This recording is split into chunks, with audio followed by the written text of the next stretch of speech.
Hi, we're going to talk about the passive today.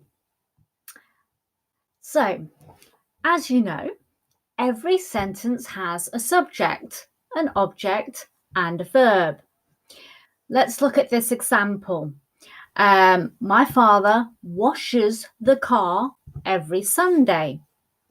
So, my father is the subject, washes is the verb, and the car is the object, the thing that he washes. Okay, so this is an active sentence with a subject, object, and a verb. To make it into a passive sentence, we take the object of the active sentence and use that as the subject of the passive sentence. So in this case, the car was the object of the passive sentence. We bring the car to the front of the passive sentence. The next thing we need to do is take the verb to be and the past participle of the main verb. So in this case, the main verb is washes, and it's in the present simple tense. So we take the verb to be in the present simple, which is, and we add the past participle of the main verb, which is washed. So washes in the active sentence becomes is washed in the passive sentence. The final thing we do is we take the subject of the active sentence, and this becomes the doer of the action in the passive sentence. We use by with the doer if it's important, or we just get rid of it if we don't know it, if it's not important or if it's obvious. So, for example, here in this case, my father was the subject of the active sentence. He becomes the doer of the passive sentence. So the car is washed every Sunday by my father.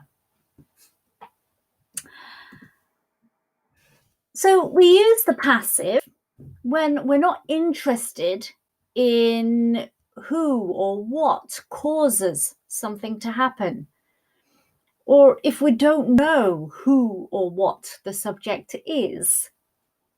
We often use it for formal notices and announcements because we don't need to say who or what the subject is. We're more interested in the action. Okay.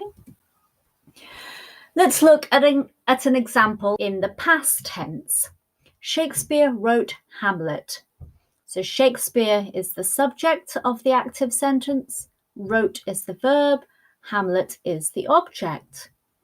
So we bring the object to the front of the passive sentence. So Hamlet becomes the subject there. We take the past simple of the verb to be, since wrote is in the past simple, and we add to it the past participle of the verb write, which is written. So Hamlet was written. Finally, we take Shakespeare, the subject of the active sentence, and we put him at the end there as the doer. So Hamlet was written by Shakespeare. So I'd like you to do some practice now. I'm going to give you some pictures here. Pause the video and write down the sentences in the passive form. So you've got the sentences written in active, write them in the passive. Pause now. So moving on, I'm going to give you some more examples. Pause now and write them in the passive.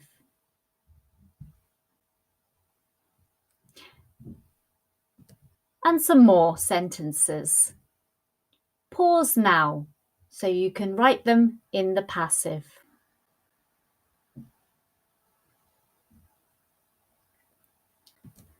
Now check your answers. Pause now, so you can check.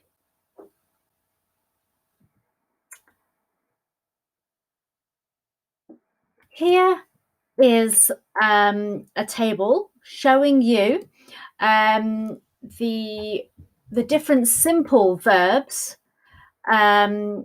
in active and passive forms. For example, I do it in the active voice becomes it is done in the passive. Pause now if you would like to copy this down. We also have the continuous forms. Note that although we have a lot of verbs in the active form, we can't always use them in the passive form because they don't make sense. For example, I will be doing it is great in the active form, but it will be being done in the passive. It sounds awful, doesn't it? So the ones that are crossed out, we don't use in the passive form. Finally, let's look at some modal verbs. So modal verbs are followed by the infinitive, I can do it. So we use them with a passive infinitive, it can be done. Okay. Well, thank you very much for watching. I hope that helped you.